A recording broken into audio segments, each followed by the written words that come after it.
we have to be very, very aware as sales professionals that we are giving our customers what they want and ask for, and then educating them on what else is possible.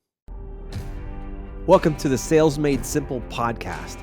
This podcast is dedicated to helping overwhelmed outdoor living professionals, landscapers, and hardscapers just like you increase your closing rate to over 75% without doubling your workload so you can build a seven-figure business that doesn't need you.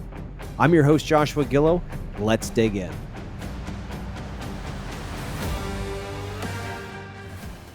Hey, everybody. Welcome back. We're broadcasting from the beautiful Pocono Mountains in eastern Pennsylvania. And today, I've had some good conversations lately with some contractors around the country about their outdoor living businesses. And you know what? I hear a little bit of everything. I hear some businesses are doing really well. Their schedule's full. The pipeline looks good and they're humming right along. And, that's something I'm glad to hear and glad to see people are really pushing through with this crazy economic times we're in right now. But I also hear the other side of that. I actually hear more people who are struggling. Businesses out there in our industry, hardscapers, landscapers, outdoor living professionals who are putting out more proposals each and every week or getting less leads, but trying to lock them in and feeling the pressure of running a business in times where not everybody is saying yes to you as soon as you show up, right? During COVID, we would go out and we weren't having to sell anything back then. We were order takers. People just asked, how long would it be till I can get you in and how much is it going to cost? I've got home equity. I've got cash. I've got all this, very optimistic. And they were just buying. Well, ladies and gentlemen, that's not the world we live in right now. For a lot of companies out there in the landscaping, hardscaping, and outdoor living space, things are tough. Things are tight. Some guys don't have a lot of work, maybe a week or two or three of work, and they're keeping their fingers crossed and they're praying that they get enough work to fill the year out. And I say all of this because, the thing that I've learned over the last 30 years of serving our industry and serving our customers is that there's always going to be ebbs and flows. There's going to be economies where they're booming and you're just busy. You don't have to think about it. You have the right leads coming in all the time. And there's other times where, man, you can do everything right, pour all the money into marketing. You can be doing the best you possibly can out there with the build side and communication side and what and it just doesn't work, right? You have your pipeline, your pipeline of leads looks good, but they just don't close, or they just won't move forward, or you're kind of stuck, where you've got equipment, you've got employees, you've got expenses and bills to pay, and you don't got the money coming in. That can be a really scary time. So what I want to talk to you guys today about is a concept that we use and been using for years that hopefully will help you if you're one of the people out there that are struggling right now or even doing really well. The struggling side is this idea of meeting your clients where they are. Now, it might sound stupid simple, but hear me out. So a philosophy in sales is always to give your customers what they want, what they've asked for, and then educate them on what they could have. All right. What I mean by that, when I was younger in my career, I would hear a client say something. They would say like, hey, I want a new awesome backyard. I'm thinking I want a patio and a nice space that my family can enjoy. Maybe there's a swimming pool involved.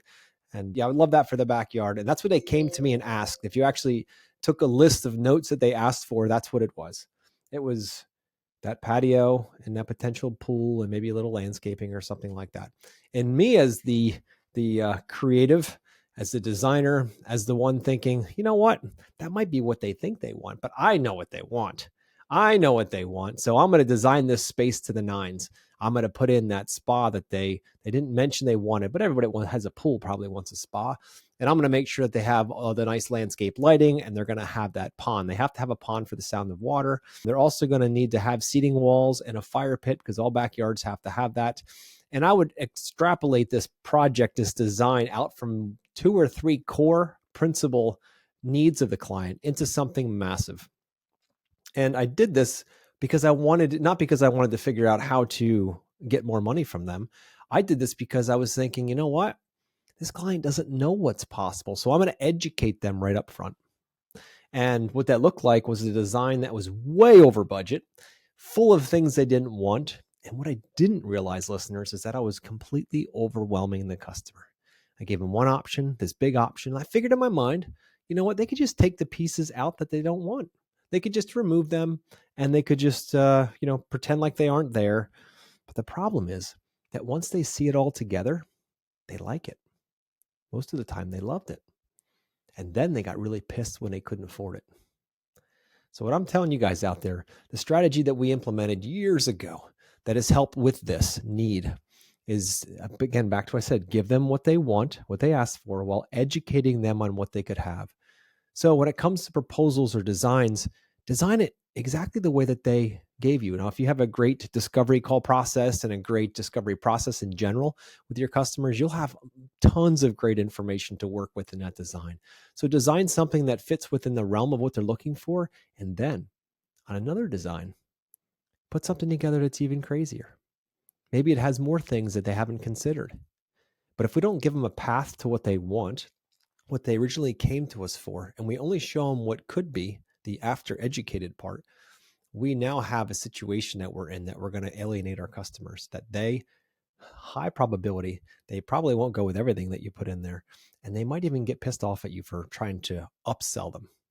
Because when it comes to upselling, guys, it's not about, the customers don't mind having options presented to them to consider in their project. But what they don't want to see is something that's so centrally integrated in their design that if they pull it out, the entire design changes. And now what they love, that big design that they love, now becomes less and less and less. And they feel like they have to almost downgrade their design to meet their needs. And it just puts them in a weird emotional state where they just don't want to move forward with you because they feel like you've taken advantage of them. Whether you did or didn't, doesn't matter. Whether that was your intent or you're just looking to make sure that they had everything they could possibly want in that space, it's received the same. So my point in telling you all of this is make sure that when your customer, specifically in these times, and times in general, but when times are tighter, that you're not having as many leads, the phone isn't ringing as much, and each lead means more. Make sure that you're listening. So I talked about hearing earlier. What we want to make sure of is that we're listening deeply, capturing their word fragments, and making sure we're delivering a design that completely represents those things with some options to go above, but make sure they aren't so integral to the design that if you pulled out those options, that the whole design falls apart. Kind of like putting a house of cards together and pulling out the middle card and the whole thing falls apart because they don't want to have that, say, huge fire pit that you had in the middle of the patio. And when you take it out, it just looks like a big old space with pavers in it, right? So we have to be very careful about how we're designing. So there's strategy involved in all of this. So if you can give them what they want, what they asked for in a design, and then have another design that shows that plus more, it gives you two opportunities. It gives you two opportunities to serve that client and let the client make the difference. Let them make the decision. They can look through it and say, yeah, you know what?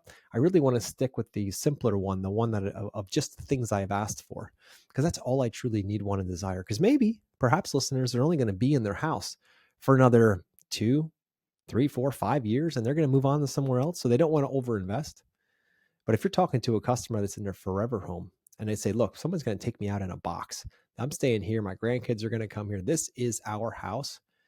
There's a higher probability of that customer actually wanting to do something more long-term. So it could turn into a bigger project. And they have a much longer horizon for use of the space. So therefore, cost isn't nearly as big of a concern as somebody who's moving out in 3 to 5 years. And for them, it's ROI. That return on their investment. If they're going to put $20,000 into this house, are they going to get it back when they sell in a handful of years?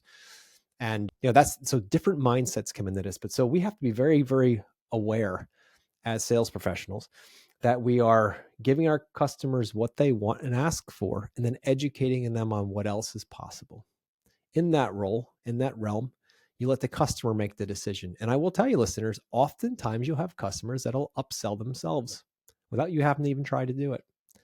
That's the power of this, to educate them, because most people do an outdoor living space once or twice in a lifetime. This is your opportunity to show them what's possible while not alienating them from their original need. If we get too far away from that original need at some point in the sales process, they will spin all the way back to that. And they'll say, you know what? This was great that he showed us or she showed us all these amazing ideas, but we really came to them because we needed a patio and we needed some landscaping for privacy. And that's all we needed.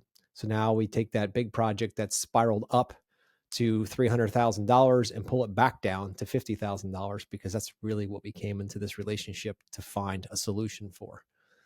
So professionals out there, Listen to your customers. Don't just hear them. So go deeper. Make sure you're capturing their words, trying to understand what they're trying to say truly deeply.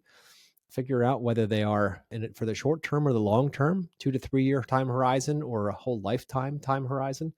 And then always make sure you give them what they want, and then educate them on what they could have. All right, guys. Till next week. Go get them.